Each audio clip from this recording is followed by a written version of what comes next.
Okay, guys, I am very excited to welcome our next guest to Let's Get Freaky. We have got Linda Eastburn with us tonight. How are you? I'm doing great, thank you. I'm excited to have you on the show. I've recently started watching your YouTube channels, and I was like, I've got to have this lady on the show. It's awesome. Thank you. So, what part of the US are you in? I'm in the Midwest in Missouri, actually, southern Missouri. Okay, cool. And on your channel, you go into Bigfoot encounters and all the paranormal UFOs, ghosts, everything we love here at Let's Get Freaky. So can I ask you where did it all start for you?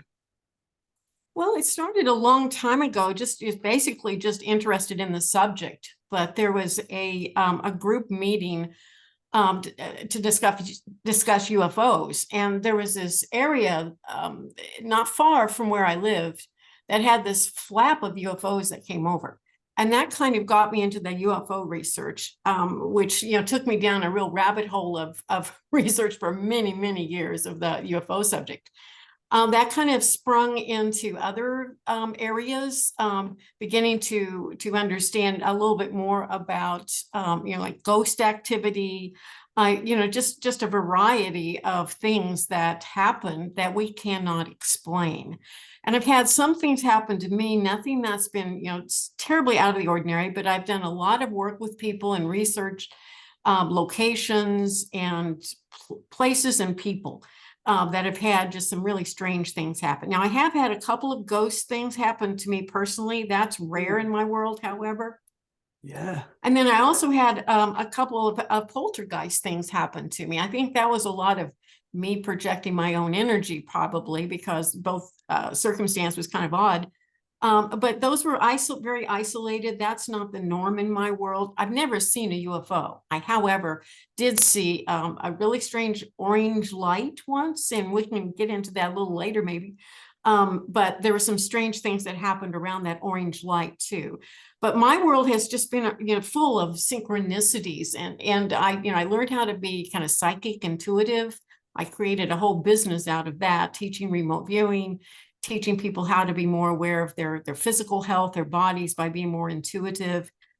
Traveled all over the country, teaching that and giving lectures and workshops about that. So I've been in this field, this kind of paranormal, kind of get your hands dirty in the mix of all of it for a really, really long time, since like the early 90s. Interesting. Can we start at some of your experiences, if you don't mind? We can get into some of your. Yeah, be happy to talk about that. Really early on, and I really hadn't had a ghost experience.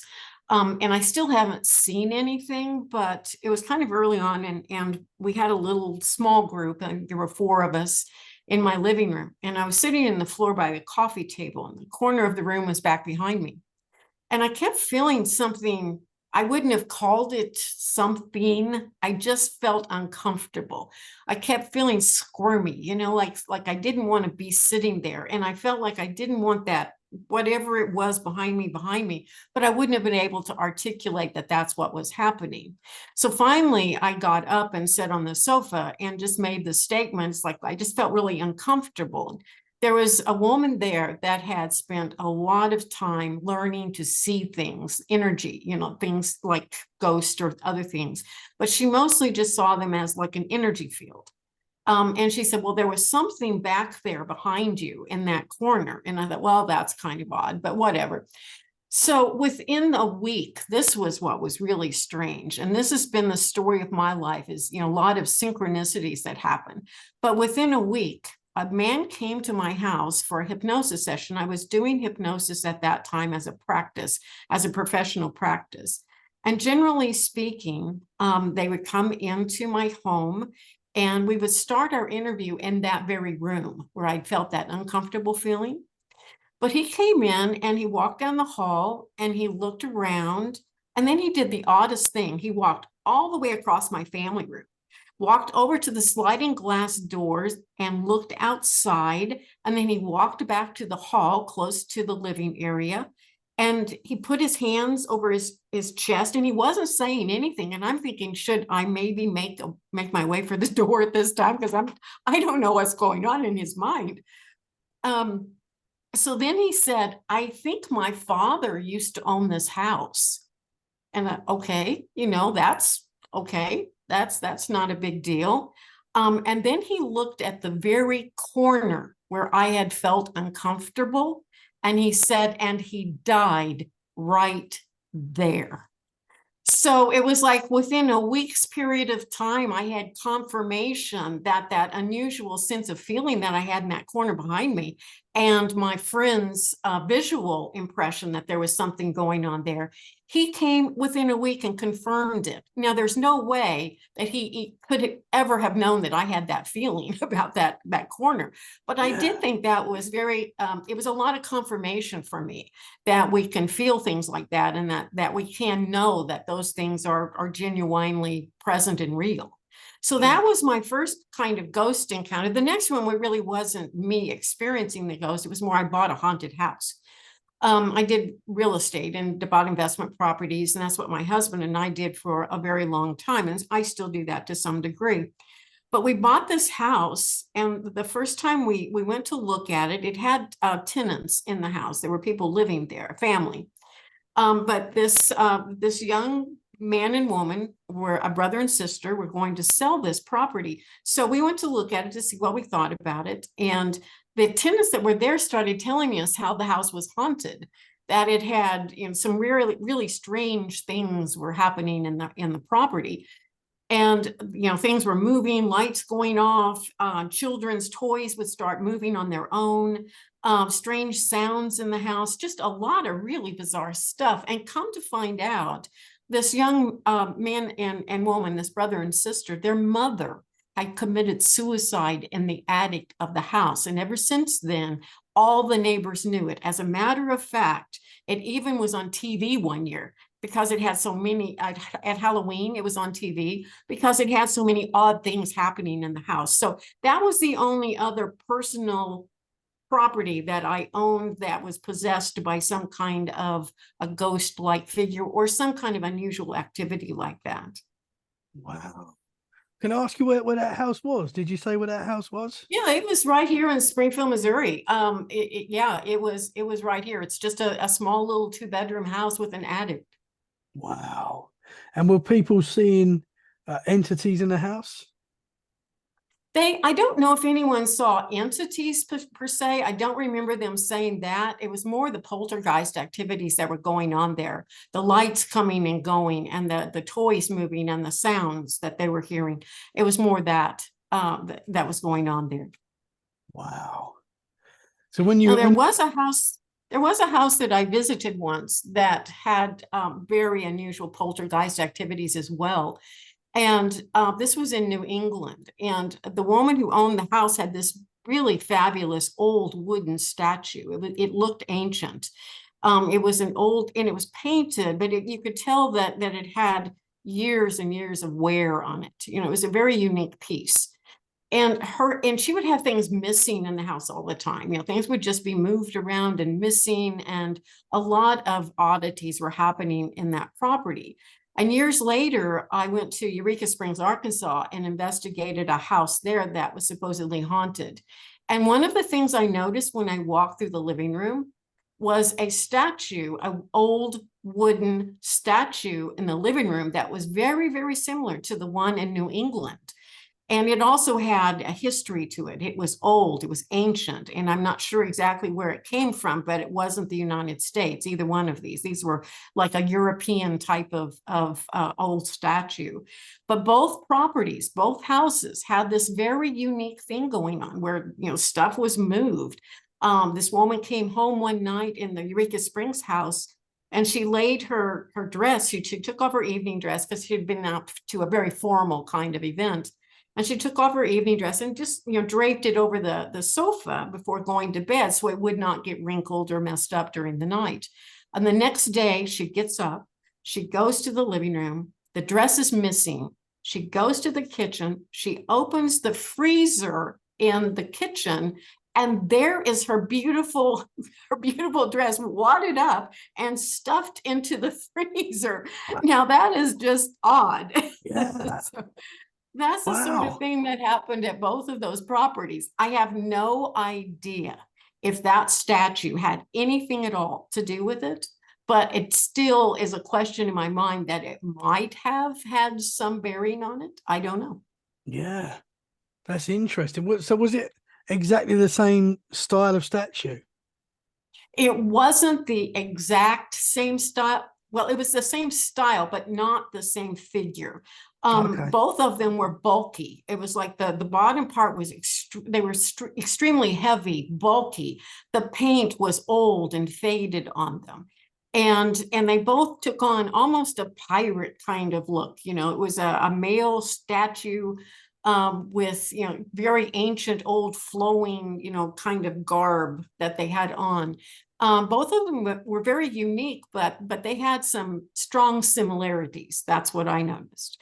And the one in Eureka, she did comment that a lot of the activity that happened at their house happened around that statue. Interesting. Did they keep the statues, or As was it far a as I case of know. I wow? don't know for sure. That's interesting though. So what do you think is going on there? What do you think it's obviously something connected to the statue? Yeah, you know, there's so many ideas about it, and I haven't had that in close enough to me on a personal level to really say that I have too much of an idea about it. But I do think energy is within everything, and maybe a person or an entity or something otherworldly even can be part of travel with objects as well as with people. I don't know for sure, but obviously that's not the normal thing for your dress to suddenly end up in a freezer. That's just a No, very unusual thing to happen. very strange. Yeah, What was she very. living? Was she living alone as well? No, both she and her husband lived there, and there were multiple things that they talked about happening in this house. One day it was a two-story house, and one day they were in the living area close to the foyer where the front door came in and the stairs went up to the upstairs, right at that foyer. And change, like coins, suddenly started dropping down from the foyer. It's like no one was up there. No one had put change up there. It just started dropping change down. That was just a very weird thing. But stuff like that happened. Interesting. That is Yeah. interesting. When going back to when you felt something behind you, was that just like just a nasty sort of feeling that made you feel uneasy? Yeah, it wasn't physically uncomfortable other than I just felt like I didn't want my back to that corner anymore. It's kind of an antsy feeling, just a little discomfort, little nervousness, a little bit of anxiety, but it was very low keyed, to the point that I don't know that I could have told you that, oh, I think there's something back there.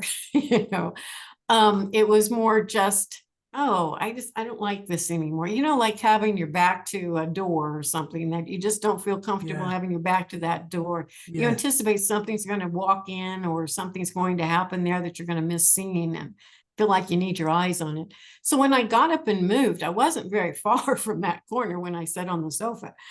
It was actually right beside me, but I didn't feel that discomfort anymore. Interesting. Was that your first sort of was that like your first paranormal experience, would you say? Or It probably was my first, what I would call paranormal experience. Now, I'd had a lot of synchronicity started happening around that same period of time. I'd taken a class in, doing some meditation, and I'd recently become a hypnotherapist, working with people with inner level things. So I was learning how to be intuitive at that time, working through some of that. So there were some oddities that were starting to happen in my life, and one of those was we'd heard about the same person that felt or saw the energy behind me we'd heard about this place, maybe just a few miles out of town. We didn't know exactly where it was, but it was near this large reserve, this kind of animal reserve that, I mean, huge place, a huge farm. And we knew it was out that way, but we didn't know how to find it for sure. So, but she and I were pretty intuitive. So before going, I asked her if she could, you know, kind of look and see where she thought it was, where we should go. And the only thing she saw was she saw a white house and a curve in a road and a red barn, and it was close to there. And it's like, well, yeah, sure, we should be able to just drive straight to it, right? This is like a white house and a curve in a road and a red barn, right? No problem. But anyway, we knew the general area it was in. So we headed out that way. And I just got this, I was driving, I got this sense to turn off of the main road we were on, and we were driving down through there, and we saw this kind of big barn facility, which, you know, we felt like that was probably close to where it was, because it was that ranch, you know, that I was talking about.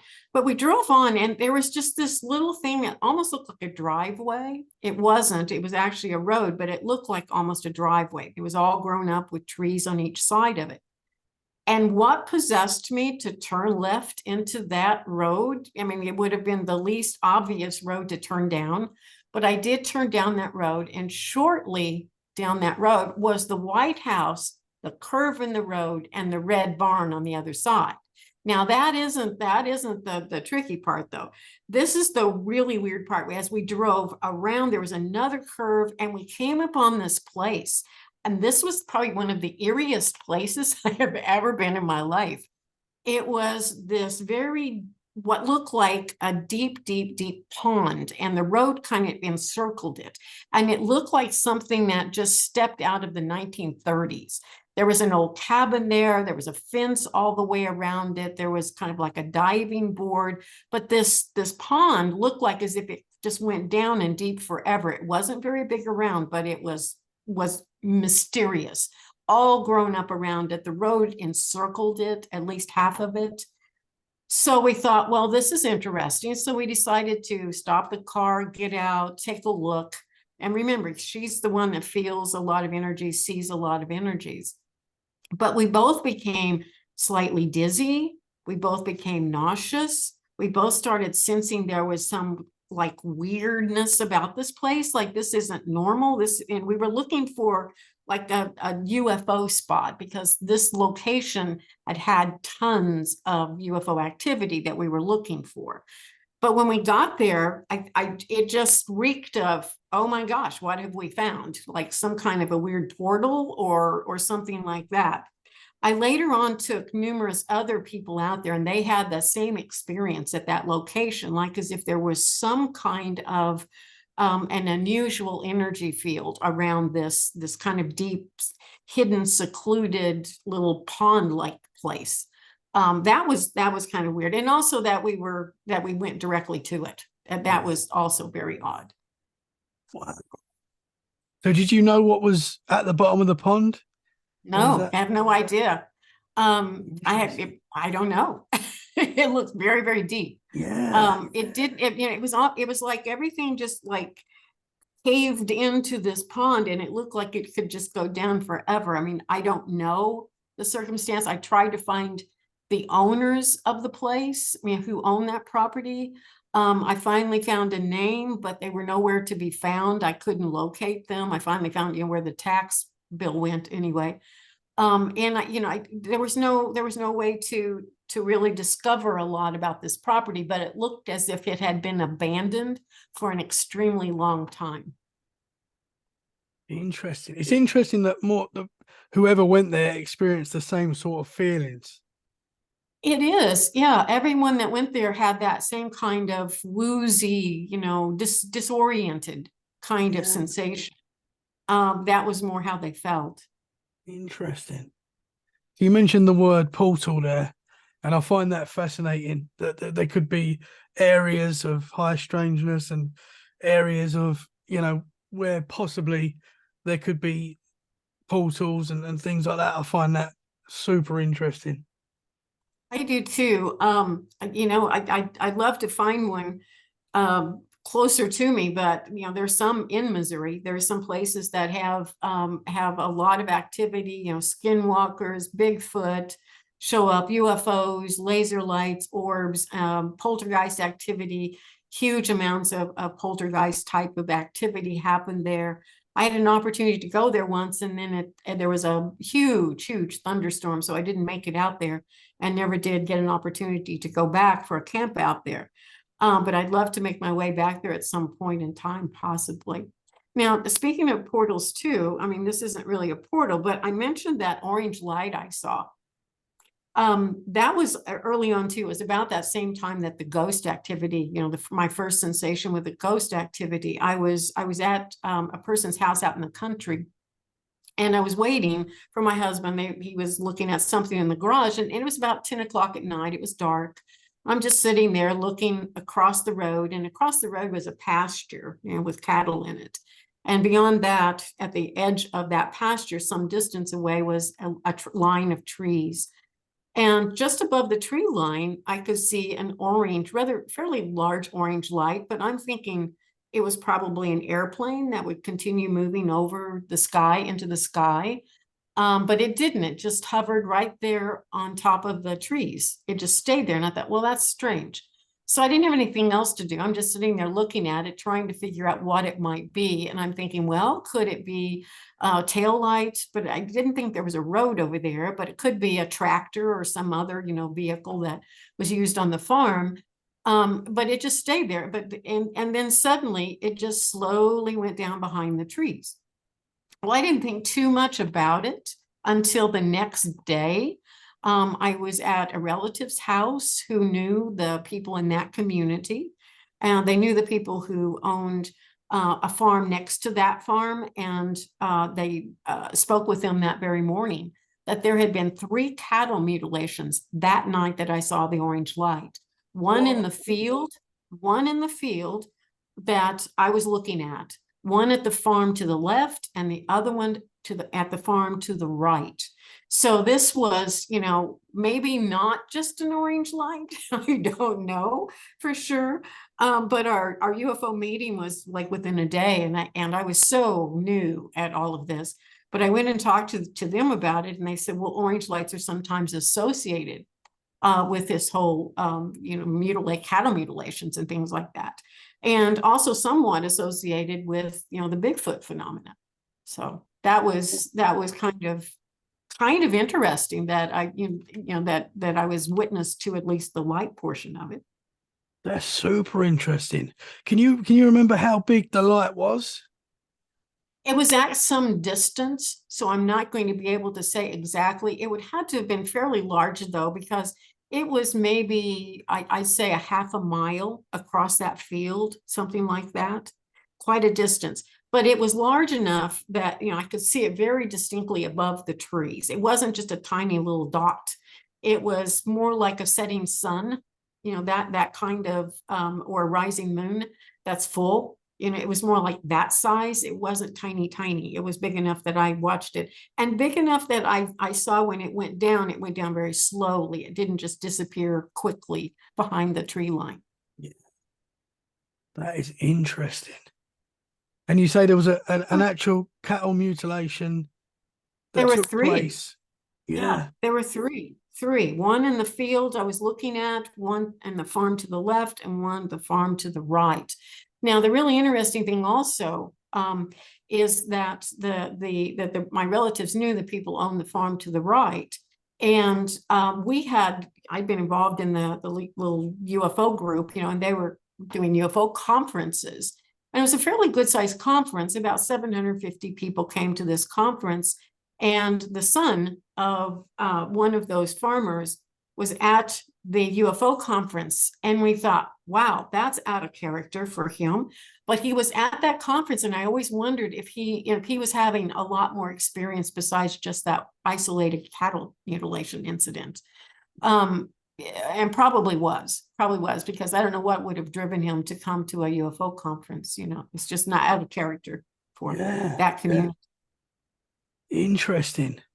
Can I ask you what sort of state the cows were in that were mutilated? Was it The only thing that I know was the sheriff's report.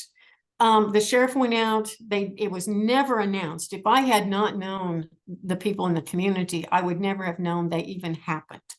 But the sheriff came out, they just kind of marked it off as a cult of some sort. That's how animal mutilations are sometimes written up, and let it go. And I'm sure that most of the people in the community would not have thought about it in any other way than that.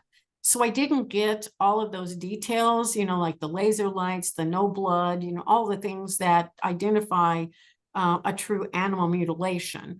But in this case, since I saw the orange light and the sheriff did go out and investigate slightly, I felt like that it probably was more to it than just a cult. Yeah. Interesting. Was the light moving at all? No, when you no, was that was looking at another thing.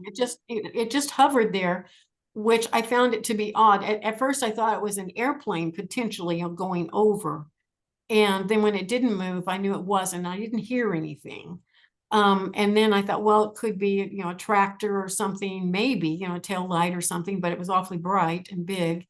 But it didn't move. So, still they could be isolated sitting there. It was when it went down in such a slow fashion that I found it to be odd. Yeah. And I really can't correlate, if it for sure had anything to do with the animal mutilations, but I just found it most unusual that it was the very same night that that happened. Yeah. Yeah, I don't believe in coincidences anymore. I feel like this stuff, it's there's too many coincidences. That's for sure. Now, when I was doing hypnosis, I did a lot of regressions for people that had suspected abductions or unusual experiences. I would regress them and see if they could remember anything. And there was kind of an unusual, you might call this a ghost, but I don't really think it was a ghost. I think it was something different than that. One day I had an appointment, and these two women were going to come to my house that afternoon, and we would be doing a hypnotic regression for this lady to see kind of what she remembered. And that morning I was, doing something in the kitchen, and our kitchen was open and I could see into a living area.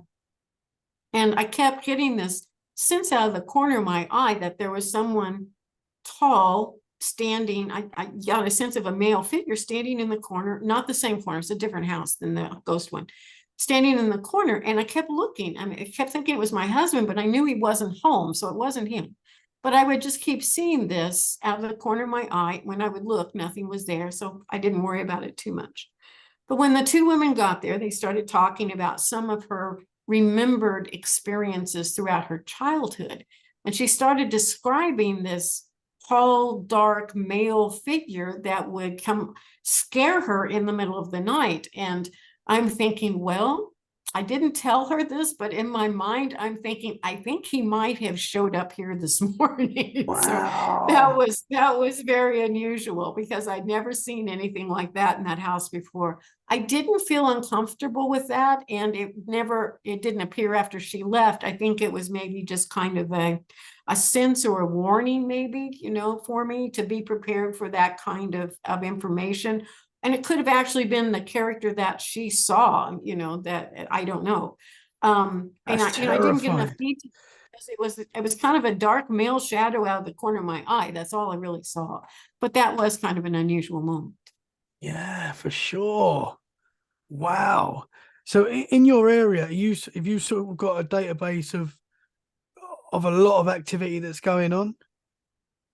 There's a lot of activity, I think, in a lot of places. Yeah. I don't know that it's isolated to a place. It's more a matter, I think, of how perceptive people are regarding the details that's going on around them. And if they're open to it, because I didn't really have many experiences until I started studying this and started really looking into it more. I became more aware of those experiences. I don't know that I would have classified them as something paranormal or even paid any attention to them at all. Yeah. And of course, whenever you start researching and delving into this, more and more stories come about because you're around more people. that have these experiences and they're willing to talk about them or tell you about them. One of the things that has kind of reoccurred, and it hasn't happened to me, but I've heard so many people talk about this, are entities or beings that are in their life, and it's difficult to tell them from a real person, but they're not a real person.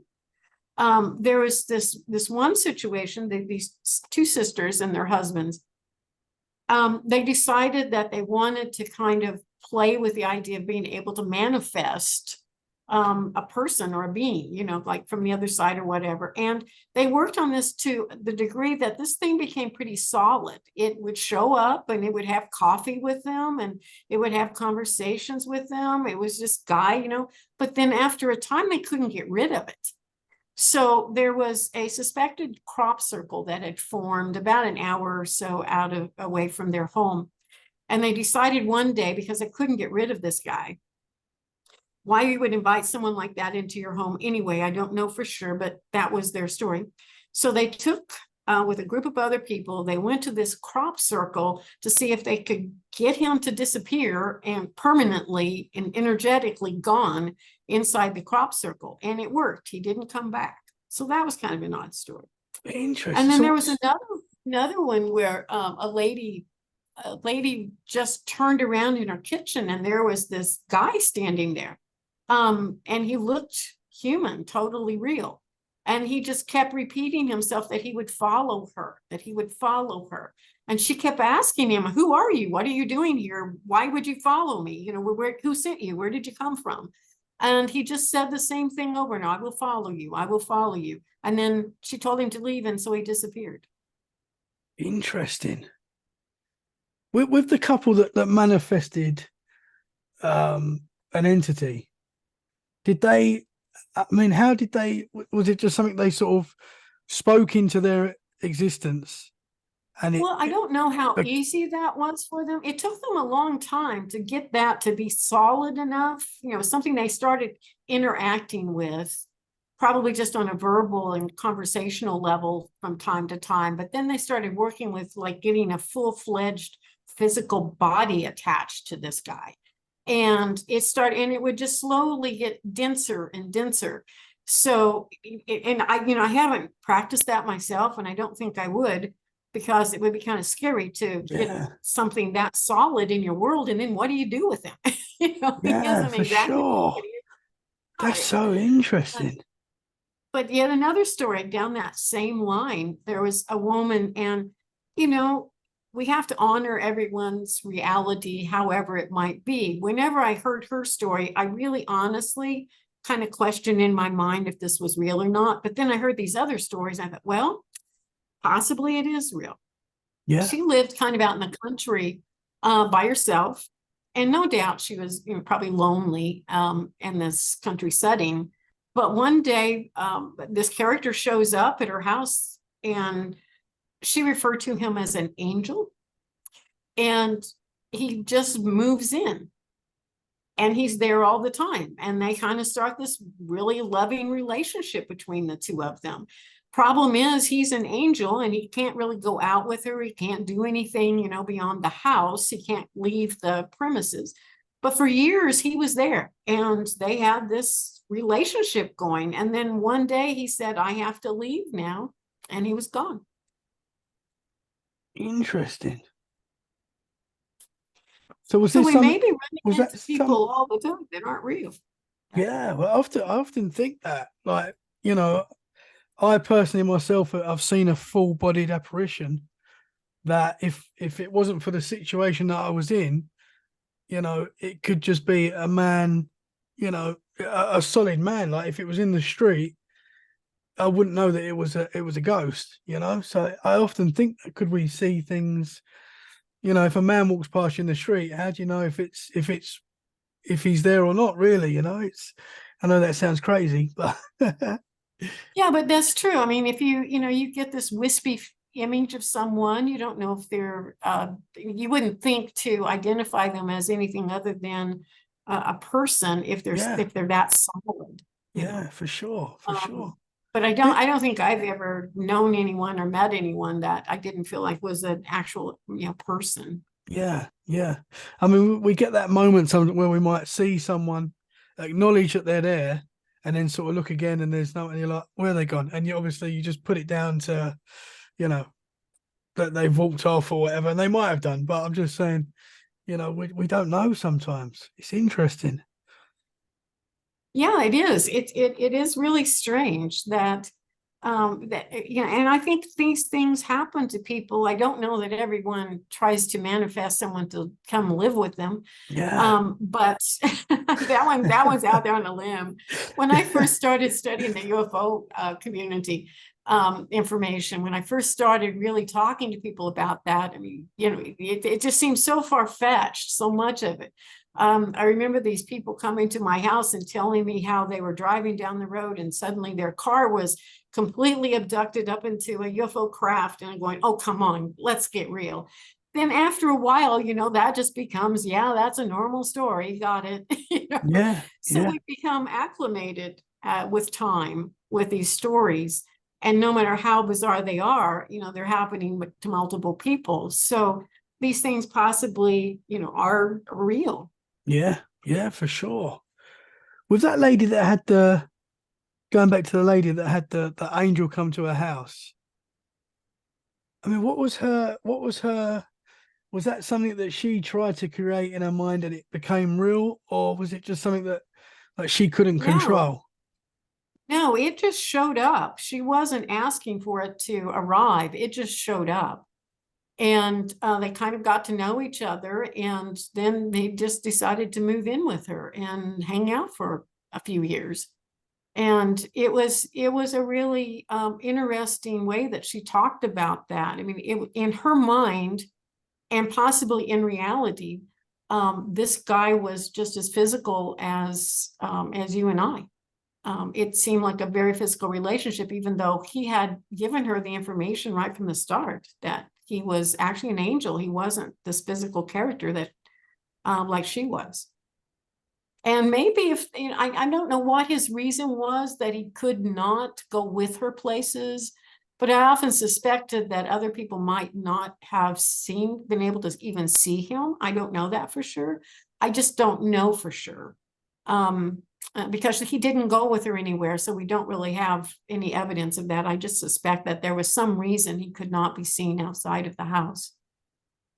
Interesting. Because we've heard a lot of cryptids that have sort of been um manifested, talked about for years and years from generations, and possibly that can create a real living entity. Like there's talk that could be a thing. I mean, I'm not sure, but it's interesting. It is. There again, that's not something I think I would like to experiment with because you don't know No. what you're dealing with necessarily. But possibly if we had begun to talk with and interact with that energy behind me in the corner of that room that I felt uncomfortable with, could that have become not just an uneasy feeling and not just an energy field that my friend could see, but could we possibly have actually seen something more solid, some kind of an entity there, and if we worked with that, would we have been able to see more? I don't know. I mean, that's something that's possible, I guess. Yeah. It's interesting. It's a bit like what you said earlier about the more you look into this sort of stuff and open yourself to it, there's more chances that you are going to start seeing and experiencing things. Whether you're Oh, just definitely. noticing things that have always happened that you might have brushed off before, you know, I think that you definitely sort of, by looking into these subjects, open yourself up and sort of invite it to happen. Would you agree? Yeah, I do agree with that. And you become more aware of it, and you do kind of invite, kind of where your attention goes, that's where your reality forms. And I do think we, play a part in that. Also, I remember one time I was we were building a pyramid. Don't ask me why. We were just experimenting with a copper pyramid, and we were building one of these in the basement of our home. And I went upstairs and to get a glass of water or something, and I reached over to get a glass, and there was a small digital timer, a kitchen timer on the counter. And as I reached over to get the glass, the timer went off. And I thought, well, that's very strange.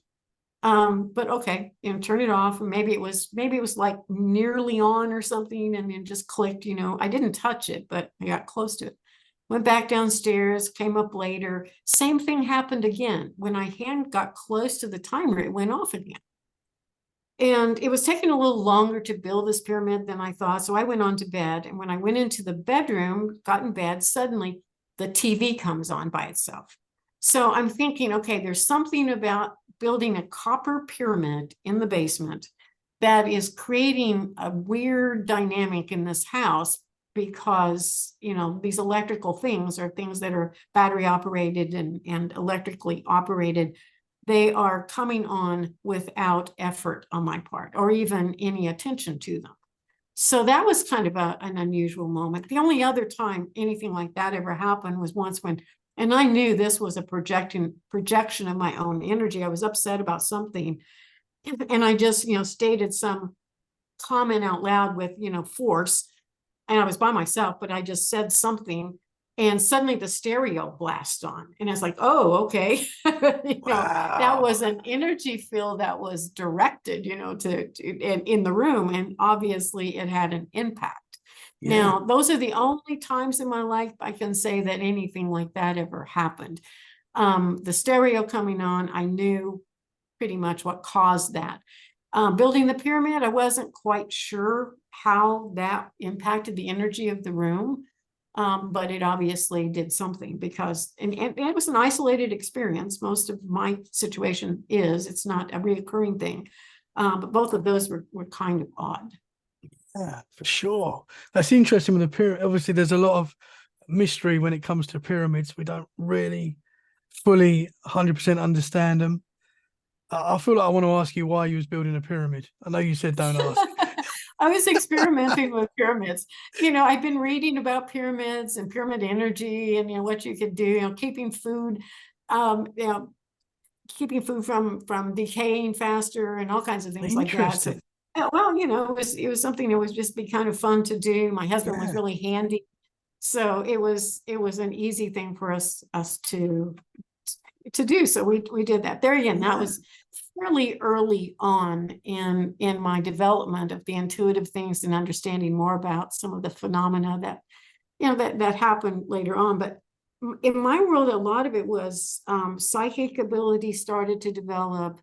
I did a remote viewing course, started teaching that, did a lot of intuitive work, started working as an intuitive, and really a lot of things really started opening up around that period of time. I remember you've probably heard of the reptilians in the UFO world. Yeah. Well, I have three reptilian stories. There were 3 reptilian stories that came to me over the course of a single week, which I thought they were unknown to one another. This is the sort of confirmational stuff that seems to fall in my lap. It's like, oh, you want to know? Here, we'll tell you. So they've all involved the medical community, though, which I think is really interesting, because, the snake, the interwoven snake, and the medical community kind of has a relationship already.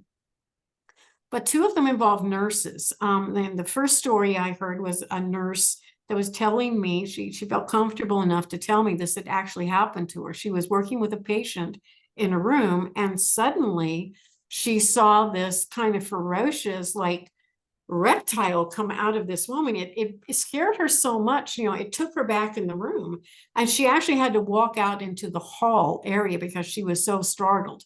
And the doctor came along. She didn't want to, call any attention to it, but she was really nervous about going back into that room. She finally got the courage and took someone else with her. Everything seemed to have calmed down, and all, it was okay after that. But that was my first indication of a reptilian-like kind of quality that could maybe be within a person. Then within that same week, a few days later, another woman was working, also a nurse, was working with a patient, and almost the same situation happened. She was working with her, and suddenly this kind of ferocious, sort of reptilian looking creature comes out of this woman, and it's talking to her, though. It's in her face, telling her things. And this woman finally left the room and felt really uneasy about that. And the story went on past that moment that she told me, but years later, she saw this same patient in a store. And the woman was at some kind of a vending machine or something, and she saw her as she was walking out, and she thought, well, I just want to skirt quickly around this woman and just get to my car. I don't really want to engage with her. And as she walked by, this woman turned around, pulled her by her clothing, her jacket, up to her face and said, I'm not a reptile anymore. Now that is just spooky. Yeah. It's crazy. So she let her go, and the woman turned back around to her vending machine or whatever. And this woman walked to the car, a little startled, of course. Yeah. The other one gets a little bit more involved. It was a fellow UFO researcher that I knew, this woman. She was her home. She had children, and she had a daughter that was, maybe 10, 11, 12, somewhere in that ballpark. But her daughter kept telling her that their neighbor was a reptile, and the neighbor behind their house that lived in the house behind them. She said, I keep seeing, when he's out in the yard, I keep seeing him turn into this reptile. And the mother was like, yeah. Okay. I mean, this woman was well versed with UFO research, so and that wasn't startling to her, but she just, kind of let it ride. But then she was talking to another woman, and the woman was telling her that her doctor, she'd been to her doctor, and for doctors, just normal patient doctor, visit. And as she was with the doctor, suddenly he turns into this reptile in front of her face. Now, the really weird thing is the man who lived behind them was the doctor that her daughter had been seen turn into a reptile. So there's two people that saw this same man turn into a reptile, and these two nurses that saw two patients turn into a reptile. Now, I find that very, very strange. And mostly I find it strange that all three stories came to me over the course of a week. That is strange. Without me prompting it or telling them anything about the stories. I just found that really, really odd. And what that is interesting. Do we have some kind of a reptilian potential inside of us? Were these people possessed with reptilian beings? Was it some kind of a historic thing that did they come from a reptile? I don't know. I don't know the answer to any of that. I'm just saying that those stories came to me. I found it very odd and very synchronistic that I heard those in the same week. Yeah, for sure. Were those the people that came to you, were they connected in any way, or did they know each other? No, none of them knew one another, nor had any of them ever met. No. That is very interesting. See, coincidences, I don't believe in them. Wow. That's amazing. With the UFO stuff, it did seem like there were a lot of unusual things that happened. And there again, being an intuitive, which is just a polite word to say psychic, but I used to do an intuitive night in my home. And because I don't like to be front loaded, which means know the question ahead of time, because you can make up all kinds of things if you know what you're going for. So I don't like to do that. I like for it to be kind of pure and honest. So what I would do is have everyone in the room that had a question, take a 3x5 card, write your question on the card. Then I would gather the cards and we would shuffle them. I'd write a generic number, four numbers on the back. And then shuffle them. So I have no idea who wrote the question. I have no idea what the question is. We don't even have a theme, for the night. And it was maybe 6 questions, something like that. So I just take a question, connect with the number on the back side of it, and just see what I got. Well, this one night, I was seeing something. I wasn't sure why, but I could see these images coming in. And one was of a tower. Another one was a pod, kind of an unusual shaped pod. And the other was a circular thing that looked like a tunnel that went underground. And then these arches, 2 arches, kind of like the McDonald's arches, but they were shorter than the McDonald's arches. So when I came out, I didn't look at the question. I just said, I want to draw these before I go on, because I wanted to make sure that all 4 of them were already drawn on the paper. So I did that before turning the question over. When I turned the question over, it was, what is on the moon? And I'm going, well, obviously I was not on target here, because these things are probably not on the moon. That was my conscious mind thinking about that. And then there again, confirmation has been the name of the game in my world. That week, there was a UFO conference down in Eureka Springs, Arkansas, which is a really well-known conference. It's been going on for years and years. There was a vendor, a book vendor there that I knew and always enjoyed talking with him. So I went to the conference within the week that I did that little remote viewing session that I kind of poo-pooed and said, I don't think this is real. And I decided to just walk up and ask him if he knew of anyone or anything that talks about these objects on the moon. And he said, oh, I have a book for you. So he pulled out Ingo Swann's book, Penetration, which is a long kind of bizarre story about Ingo Swann, who was a remote viewer and a psychic, doing some remote viewing. And he did them blindly as well. He didn't know he was remote viewing the moon. And in that book, I opened it up and there are 2 full pages of drawings that he did during those remote viewing sessions when he did not know he was remote viewing the moon, like I did not know I was remote viewing the moon. And there on those pages was the tower, the pod, the tunnel, and the arches. And I'm going, whoa, bingo, confirmation again. It was just bizarre. It was like, Wow. just here, just hand it to me. Yeah, this is what's on the moon. You want to know what's on the moon? Here, I'll tell you. Now, we still don't know if that's what was on the moon, but in that book, he did get a confirmation himself, which I thought was really interesting. He was given a book of someone who had taken photographs of the moon that showed a lot of those same images. They were vague, but that book was discontinued after a while. And the name of the book was I believe it was somebody else is on the moon or something like that. Somebody else is on the moon. I got a copy of it from the library because it's not in print anymore. And was able to see those images at least. Wow. Was the images in the book like spot on what you were seeing as well? Was it like exactly the same? Yeah. And I was so glad that I had drawn them that night before I even knew the question. Because there wasn't any way I could make that up. And I had witnesses. There were people there in the room, saw me, I didn't know the question. I drew them. I had them already drawn before I ever bought the penetration book and saw those. I was shocked when I opened it up and all 4 of them were in there. Yeah, I was very shocked. That is fascinating.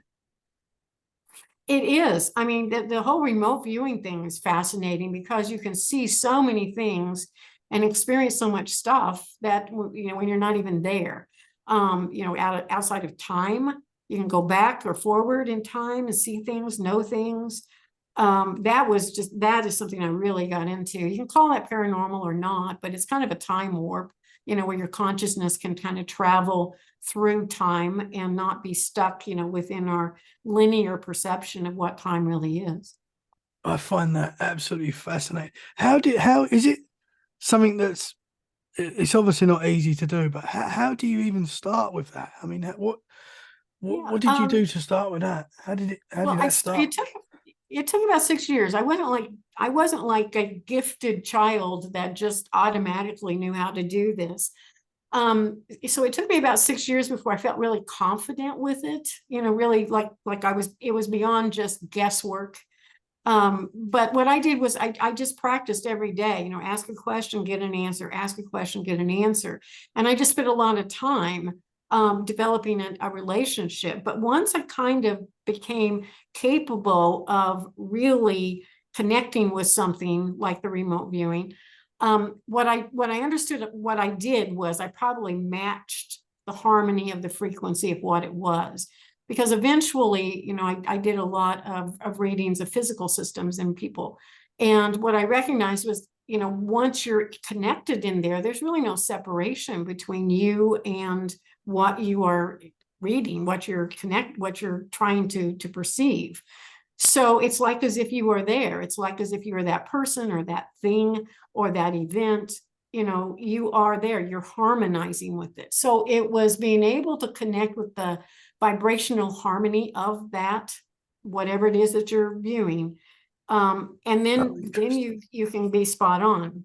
If you're off a little bit and you're not connected, or you're not able to completely empathize with the person, place, or thing, or event, or whatever, then you're going to be off some. And it's never 100% accurate, but you know, there have been so many things that have been rather significantly accurate that I eventually accepted the fact that it could be trusted.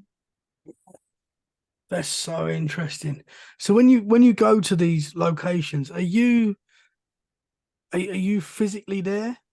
If that makes sense. Well, you're consciously there. I wouldn't say physically. There. I don't get a sense that my body's there. No, it's just you know, my consciousness is projected, like as if it's a lot like if you're going down memory lane. You know, you're just going down memory lane, and you remember an event, you know, like your 8th birthday party or something, and you can remember where you were sitting, the other kids that were there, music maybe that was playing, or games that you participated in, what the cake tasted like, you know, all of those things that you have memory of. That you're there, but you know you're physically not there. It's just a memory. But if you connect with something and you're that absorbed in the experience that you're having, it becomes almost as if you know you're really there, even though you're not physically there. I have a good ability to keep that separation of knowing I'm not physically there, but it can come in as knowledge of whatever it is that, like the 4 things that I was looking at on the moon. I didn't know where I was looking. I didn't know where those were or why I was seeing them, because I didn't know the question. But then when I drew them, it's like, these are 4 objects that I have no idea what they are, where they are, what they have to do with one another. I had no idea how they related to the question. But when I saw them as isolated objects. I didn't see them on the moon. I just saw them as isolated objects. And I don't know why, you know, he drew, you know, there were probably I don't know, maybe 30 pictures, images, different objects that he drew on the moon. I don't know why these 4 came in for me. I have no idea why those stood out. There's no, it doesn't seem like anything special about them. Interesting. So with an experience like that, can I ask you what you think is on the moon? Because I find that fascinating. I know that's a difficult question. According to Ingo Swann in the book Penetration, there's a whole colony of entities, like ETs basically on the moon, and maybe some people too. I don't know for sure. But there's definitely an industrialized process going on there of some sort. And that's there again, just based on his book. From what I saw, these things were definitely not natural creations. These were created things, you know, if that is indeed true. I don't think I've ever gone back and actually remote viewed the moon since then. Didn't have enough curiosity maybe to do that, and no one ever asked the question again. But in Ingo's book, he talked about remote viewing this for months, but he didn't know what he was viewing. And eventually he got really nervous because he felt like those entities knew he was remote viewing them. And I can say that has happened to me a few times, not the entities on the moon. But if I'm remote viewing someone, I can have a knowledge that they know I'm in their energy field. They know I'm consciously present there. And vice versa. Someone's getting ready to, to call me or going to call me for an intuitive session. I would know that before they ever made the appointment. And in lots of ways, it would just be they would just start coming to my mind. They'd be on my mind. They'd be on my mind. They'd be on my mind. And then eventually I would get, a call from them that they wanted to have a session. So they were probably debating that. Every time we think about someone, we're kind of calling them on that inner level telephone, consciously. And some people become aware enough that they can know that. Other people don't. But it's, we used to invest in real estate, and that's where it really shined, because I would know what investments to invest in, what to stay away from, when we were going to be able to come to a deal on an investment of some sort. Those were just phenomenal periods of time through the 90s, that and early 2000, that those things would just come about, just golden moments, you know. It was just like a silver platter was handed to me, said, here, you know what to do, you know where to go, you know how much to spend, you know what, you know, all of those things that Wow. happened. I could do with that myself now. It was It's definitely an amazing. interest of ours, you know, it was something I could relate to. It was in my energy field, and just the intuitive work. It wasn't why I became intuitive at all. Wasn't really the work, that I didn't advise people by any means, you know, on that subject. It just would happen to be. It would just happen to be. Yeah. And I would just know things beforehand, and I would just know Oh, how much something interesting. would sell for at an auction, or that there was this big investment sitting there somewhere. And my husband would start looking for it, and it's like, there it was, you know, exactly as I had seen it. But Wow. it was just, I would have dreams. You know, the day before I would see a property we were thinking about, hadn't seen it, didn't know what it looked like. Get there, and it's like, whoa, I was here last night. The house I live in right now, I dreamed about before buying it. Had not been here, wasn't planning to even buy this house. There was an estate auction here, and the house was going to sell too, but I didn't come here to buy the house. I came here because there was an estate auction, you know, happening. And then, but because I'm in real estate, I knew the value of the property. And so I bid. I thought it was just extremely low bid. It wouldn't even fly, but it did, and I bought it. And synchronicity, as it turned out, I really needed this house because this accommodated my mom coming to live with me after she had a stroke, and the other house I was living in would not have accommodated that. So, so it was all kind of perfect timing. Wow. Do you feel like we're being led into the direction that we should be going in? Or do you feel like Yeah. that's just something that just Yeah, happened with you? that's definitely, yeah, always.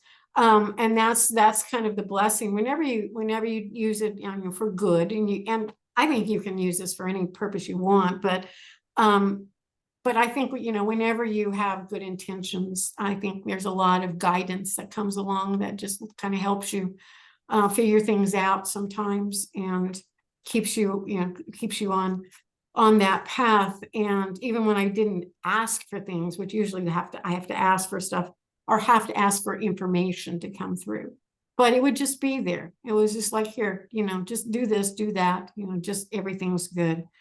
I remember whenever I decided that I kind of wanted to change my identity from just a real estate person to one that was more flowy, you know, one of the kind of the gypsy reader, you know, just more of the intuitive lady. I went to a small town to do that. That was a really artsy kind of town, and you could kind of just be anyone you wanted to be there. But before going there and opening up a little store, I was just thinking about opening up a little store there. It was going to be a lot to do because it was about an hour from where I lived, and of course I was married, and I couldn't commute daily, and that was just, it was too far to commute daily. I felt like it was about an hour and a half, or hour and 40 minutes.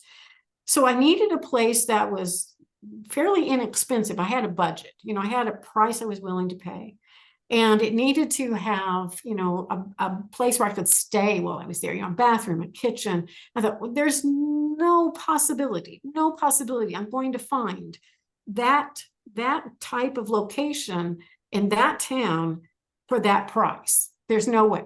But one morning I had this dream, and this dream had some peanut butter, a brand of peanut butter that I never have tried. And because I had this dream, and it was that's, I'll tell you more about that later. But anyway, I did have the dream, but I woke up with this impression that I honestly should go that day and look for a place, knowing that there was no place possible that would be that cheap, that would have that much, you know, in the facility. So I drove anyway, and on the way down, I saw this billboard of this brand of peanut butter that I'd had a dream about the night before. And do you remember the lady who saw energy behind me in the corner? She was very intuitive as well. She told me when she would dream about something and then see it on a billboard the next day, that always was a sign that something was going to happen. Something was, something good was going to happen. Something was going to come about. So I saw this billboard on the way down. I thought, I just, tucked it in the back of my mind. I drove around one street. I saw a commercial space that had a for lease sign in the front. This was before cell phones. This was the 90s. I didn't have a cell phone. So I wrote down the number, went downtown, had some lunch, found a payphone, called the lady, the real estate lady, and she could meet me there right after my lunch. So I went to the building, and it was the neatest old building. It had the storefront windows, really tall. It'd been an old grocery store. So it had the double grocery store wooden screen, as well as, a door behind it with all the windows, Go inside, it was really tall ceilings with the tin roof, ceiling up there. And it had a counter, and I'm just walking through good wooden floors. It just had a really good feel to it. So I'm walking behind the counter and go, oh, there's a sink and a stove and a refrigerator. I think, oh, well, it has a kitchen. That's unusual. So it's like, well, that's cool, so that's neat. So I walked on back. There was this really neat little cubby hole in the back, and there's a door, and I'm assuming it's a closet. And I open the closet door, what I'm assuming is a closet, and there's a full bath. So I'm thinking, okay, it has a kitchen, it has a bath, but there's no way I could afford this. I mean, this just is too cool, and it's in a good location, and it's got all the things I need. Sure. So I asked the price. The price was exactly what my budget could do. I looked at one place, it fit all the criteria. I knew to go, and the peanut butter was on the billboard. Yeah. That's Wow.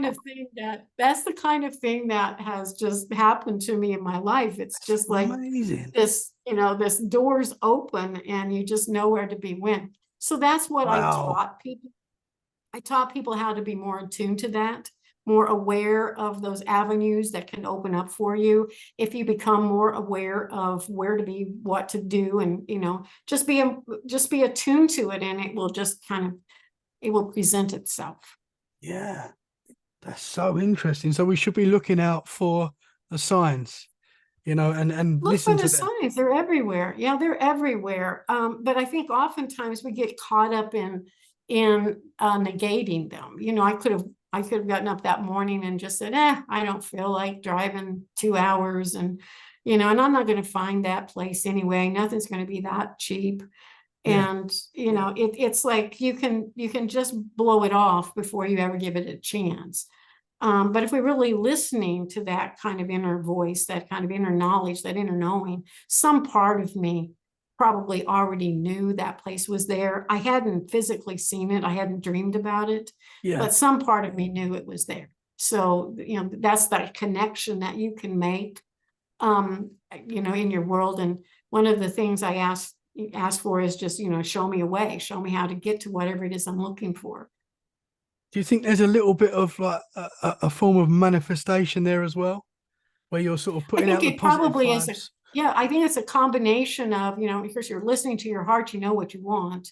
A lot of people contact me and say, what's my purpose? And think, well, what have you always wanted? If you know your heart, you know your purpose, because those two will never, ever, ever be separate. So, if you know your heart, you know your purpose, and just getting more and more in touch with that. And then, I think part of it's manifesting, this is what I want, but then it has to be available, out there somewhere. So that's where the intuitive part comes in. It's like, okay, it's available here right now in this place, go there. That's the difference. It's like, if you just expect it to, and I couldn't expect the lady to call me.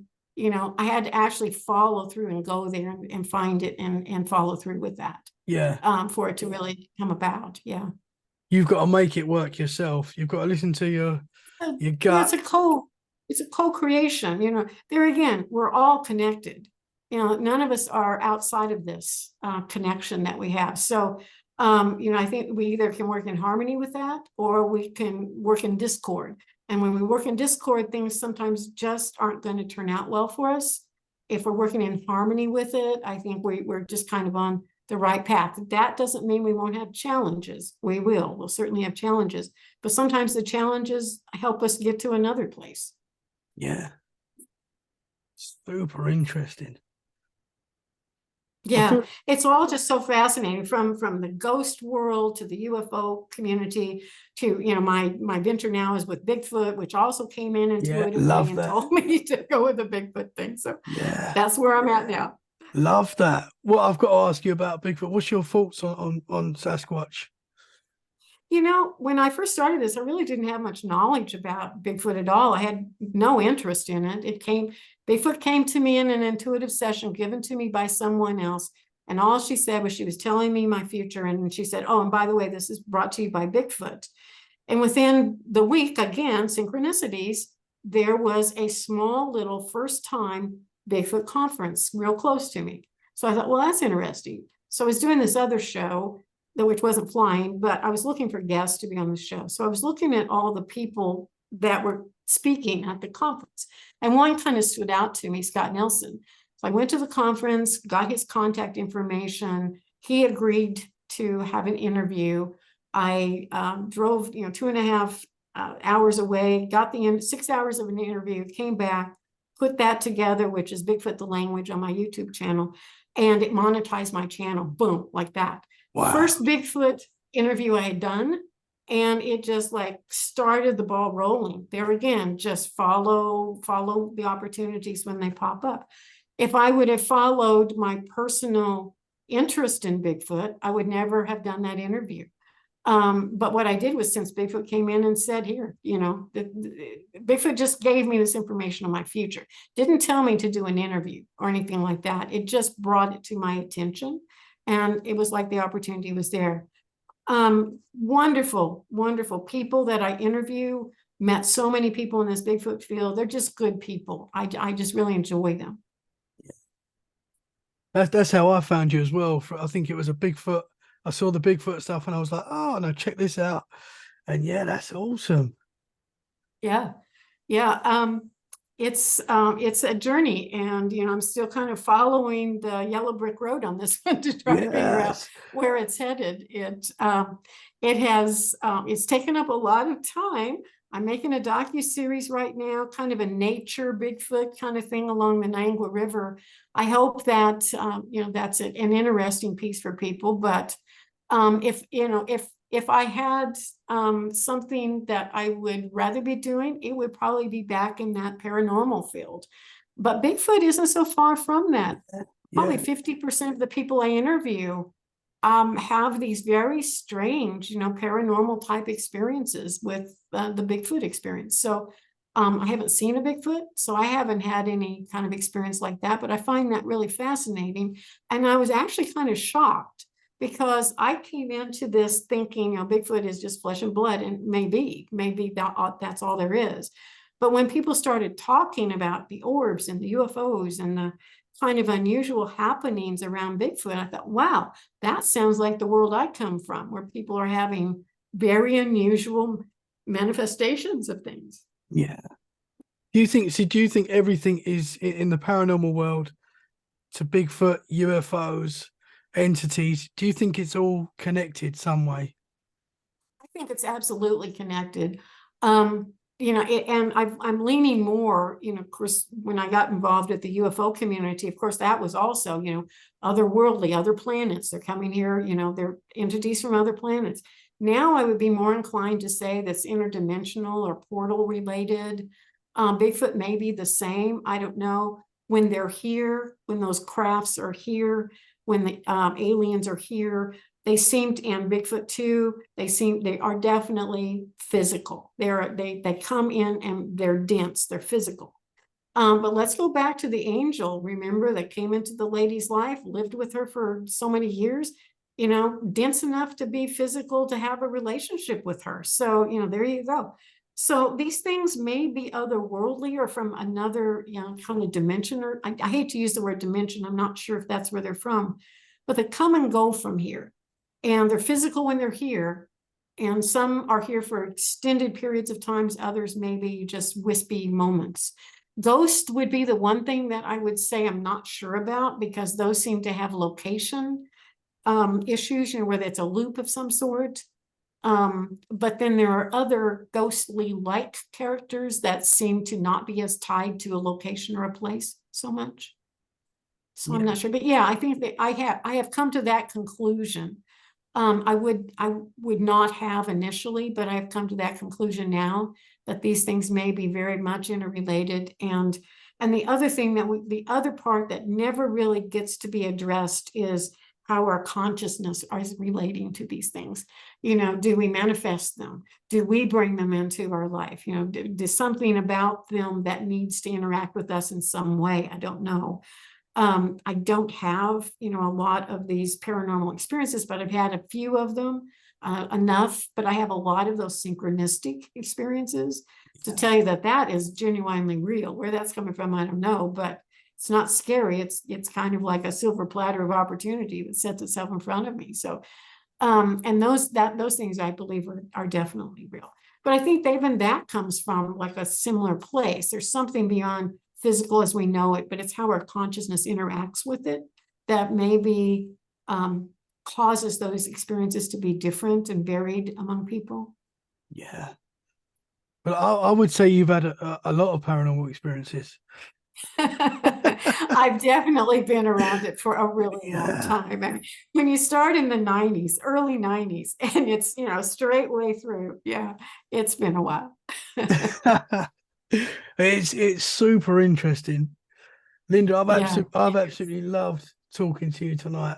I find it all so fascinating, and I highly recommend your YouTube channel.